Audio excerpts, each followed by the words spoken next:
Graus de Liberdade, eu sou o Fábio Bessa e nesse vídeo a gente vai disponibilizar para vocês a palestra O que todo fisioterapeuta deve saber sobre neurociência. Essa palestra ela foi dada num evento realizado aqui no Teatro da Faculdade de Medicina da USP, pela divisão de fisioterapia do Instituto Central, e esse evento ele foi chamado de Physio e CHC Talks. Esse evento ele foi baseado nos moldes do TED Talks, onde palestrantes são convidados para falar de temas relevantes em palestras curtas. Nós já disponibilizamos nesse canal uma palestra realizada pelo Cássio, que foi sobre tendinopatias, então se vocês não assistiram eu vou deixar o link no final desse vídeo. E para não perder os próximos vídeos que nós vamos colocar nesse canal, não deixem de se inscrever no nosso canal no YouTube e seguir a nossa página no Facebook.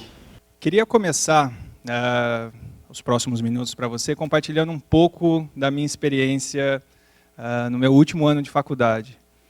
Isso era mais ou menos 10 anos atrás e eu estava muito empolgado porque esse último ano era o ano que eu ia começar a atender paciente. E naquela época eu já sabia que eu queria a área mais para a área musculoesquelética, né, entre o esporte e a ortopedia. Então eu e meus amigos que também queriam, a gente estava muito ansioso porque a gente ia começar a atender no ambulatório de esporte. E tem um caso que me marcou muito, que eu lembro até hoje. Um dos primeiros pacientes que eu atendi foi um jogador de futebol que ele tinha dor no joelho para correr. O diagnóstico médico na época foi síndrome patelofemoral, que era uma sobrecarga ali na articulação patelofemoral. E o nosso professor, ele passou, antes da gente ver o paciente, quem que a gente ia atender. E eu e meus amigos, a gente pesquisou sobre essa lesão.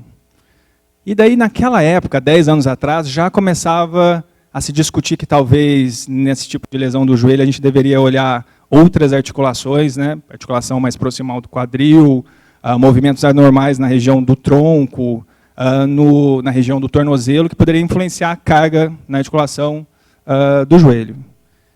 Então, a gente pesquisou sobre tudo isso. E aí, quando chegou o dia da gente atender o paciente falou que tinha dor só para correr. A gente colocou ele para correr e olhamos a corrida dele e tinha um movimento que chamava muita atenção. O joelho ele ia para dentro e para fora, o joelho que ele sentia dor.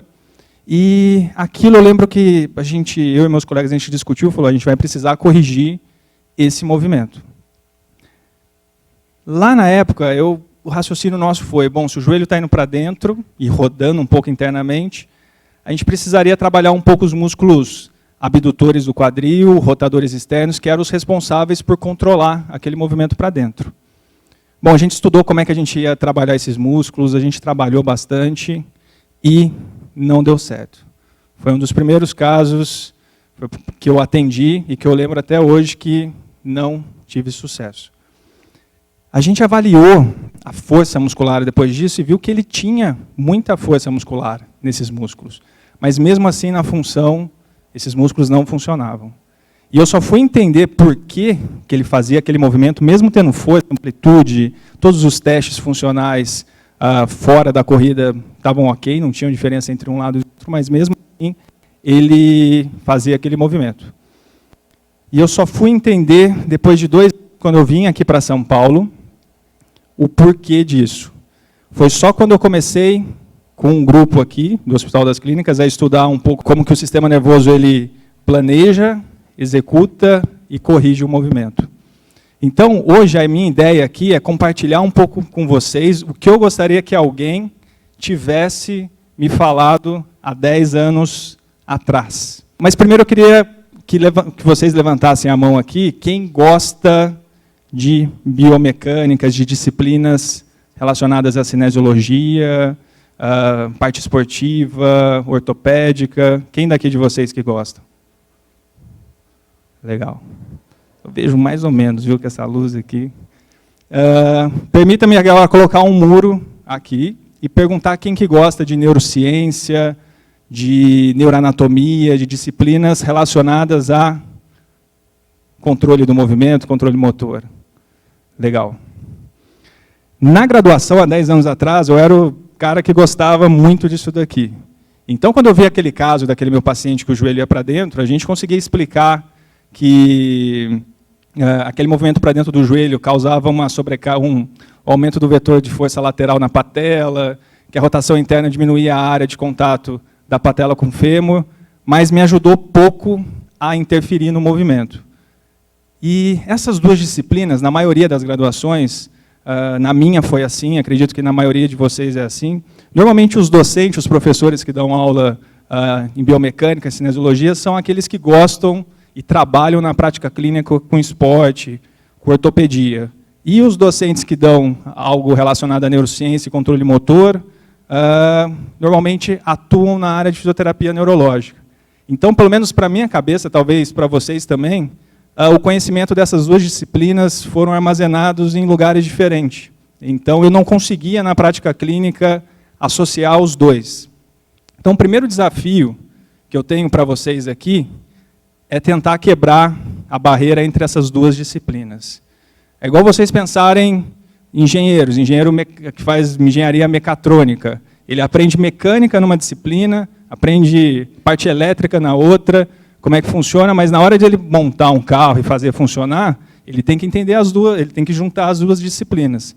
Então esse é o nosso primeiro desafio. Todos vocês, a maioria ainda está na graduação, vocês vão trabalhar com funcionalidade. Então quanto mais vocês forem entendendo sobre como que o sistema nervoso ele controla os movimentos, mais fácil e mais efetivo vai ficar vocês intervirem no movimento. Então, primeiro, eu vou começar apresentando um pouco a nossa majestade, o sistema nervoso. A gente tem algo próximo de 100 bilhões de neurônios. Todos vocês aí dentro têm algo próximo de 100 bilhões de neurônios. Cada um desses neurônios ele pode fazer de 1.000 até 10.000 sinapses. E pode ir aumentando esse número. Então, a gente tem algo próximo de 100 trilhões de sinapses dentro do sistema nervoso de cada um de vocês aqui. E essas sinapses elas processam informação, mais de 1.000 trocas por segundo de informação. Então, isso dá algo próximo de 100 quadrilhões por segundo. O que isso ajuda na prática clínica nossa? Nada. É como se a gente estivesse olhando o sistema nervoso com lupa, com microscópio. Se a gente não entender o porquê que a gente tem tanto neurônio, tem tanta capacidade de processamento, por que essas sinapses continuam aumentando, a gente não vai conseguir usar esse conhecimento da neurociência na nossa prática clínica.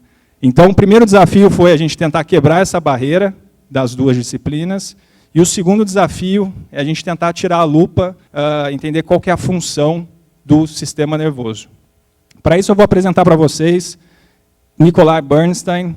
Esse foi um neurocientista soviético que já foi um dos primeiros que começou a pesquisar sobre controle do movimento. Ele, na época, estudava muito movimento de atletas da União Soviética e ele foi o que cunhou o termo biomecânica. Então, hoje, se vocês falam que a disciplina de estudo do movimento humano é biomecânica, foi esse cara lá atrás, há 100 anos.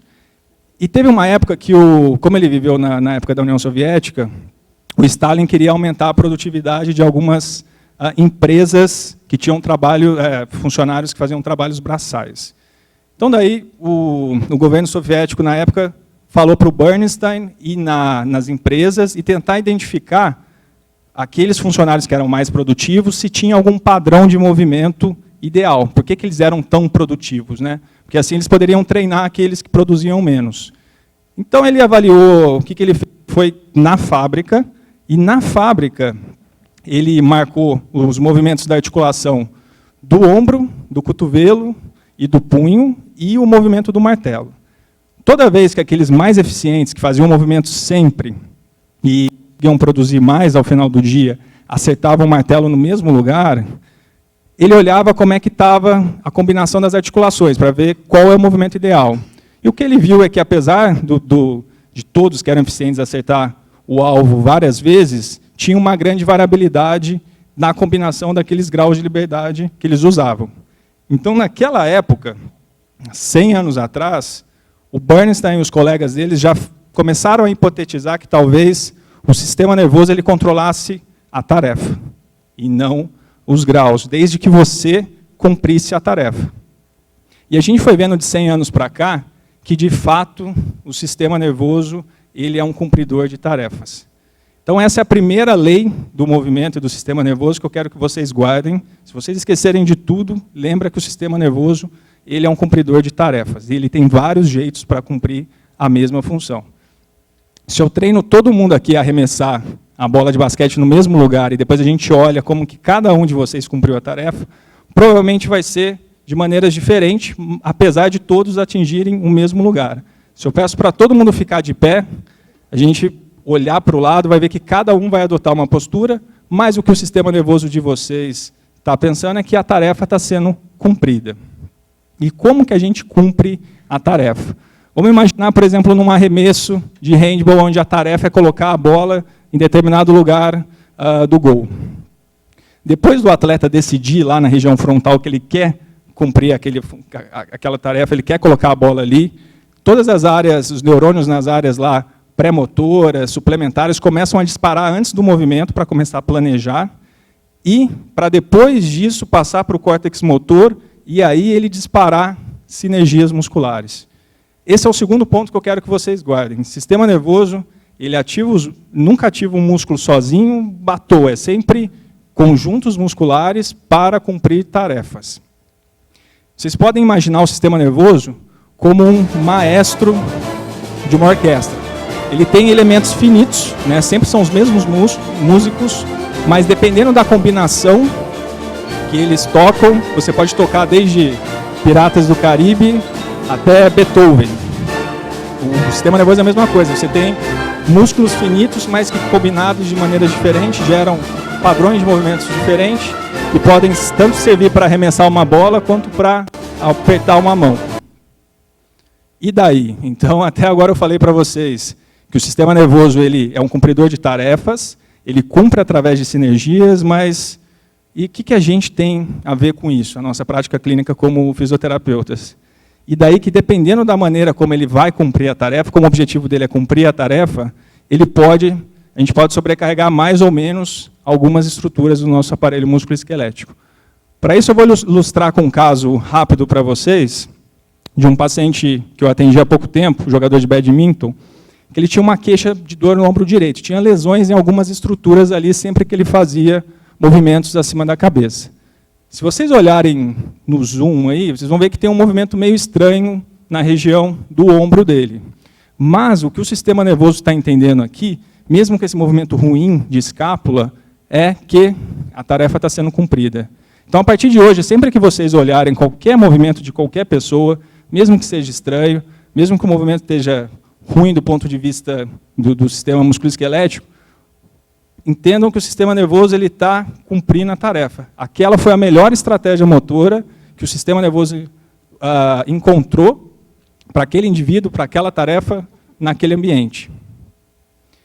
Aí a gente começa a entrar num paradoxo aqui, porque a tarefa ela é cumprida, mas às custas de uma sobrecarga no aparelho músculo-esquelético. Então, nesse caso, a gente sabe que a escápula não funcionando muito bem com a articulação glenomeral, a gente favorece a um impacto subacromial. E aí a gente pode ir machucando as estruturas que tem ali embaixo, como o tendão do supra, como a bursa. E aí o que a gente faz? O que a gente faz numa situação dessa? A gente treina um plano B. Lembra que eu falei que a gente tem várias maneiras de cumprir a mesma tarefa? Então, o nosso papel como fisioterapeuta é tentar identificar se tem um novo jeito, uma nova estratégia motora para cumprir a mesma função. E a gente tem na manga uma propriedade do sistema nervoso muito interessante, que é a plasticidade. A gente tem uma capacidade de moldar e criar novas estratégias muito fáceis. Se você começa a estimular, o Eric Kandel, é um neurocientista que eu recomendo para vocês, quem quer começar a estudar, tem um tratado de neurociência, e ele ganhou o Nobel de Medicina justamente pesquisando sobre os mecanismos envolvidos na memória, tanto de movimento quanto memória explícita. E ele viu que se a gente começa a estimular determinada via, aquela sinapse começa a ficar facilitada. Então você começa a ter mudanças funcionais de curtíssimo prazo, depois de você estimular o seu paciente uma vez, um padrão de movimento, aquilo já fica mais facilitada, aquela via fica mais facilitada, você tem aumento de neurotransmissores, mas é uma mudança mais funcional. Se a gente continua estimulando, essas mudanças começam a ser anatômicas. Então, ele mostrou que começa a ter brotamento e formação de novas sinapses. E isso é um mecanismo envolvido nas memórias de longo prazo, quando a gente consegue mudar e mudar definitivamente um comportamento motor. Então, a gente usa exatamente todo esse raciocínio para mudar a estratégia, uma estratégia que está machucando o ombro, para uma que também cumpre a função, coloca a raquete no mesmo lugar no espaço, mas sem agredir aquele tecido. Então, a gente, como fisioterapeuta, usando esse conhecimento, nada mais a gente faz do que treinar uma nova solução para a tarefa, né? Uma nova estratégia motora para cumprir a mesma função. E eu vejo o nosso trabalho como se a gente conversasse com o sistema nervoso. Mas para a gente conversar com o sistema nervoso, a gente precisa entender a linguagem dele. E a linguagem dele é o que eu falei para vocês, ele é um cumpridor de tarefa, ele sempre vai buscar cumprir a tarefa, ele cumpre a tarefa através de sinergias, né? Nunca ativa músculo isolado. Dependendo como ele cumpre, ele pode cumprir às custas de uma sobrecarga mecânica, mas a gente consegue mudar a maneira que ele cumpre a tarefa, porque o sistema nervoso ele é muito plástico. Obrigado.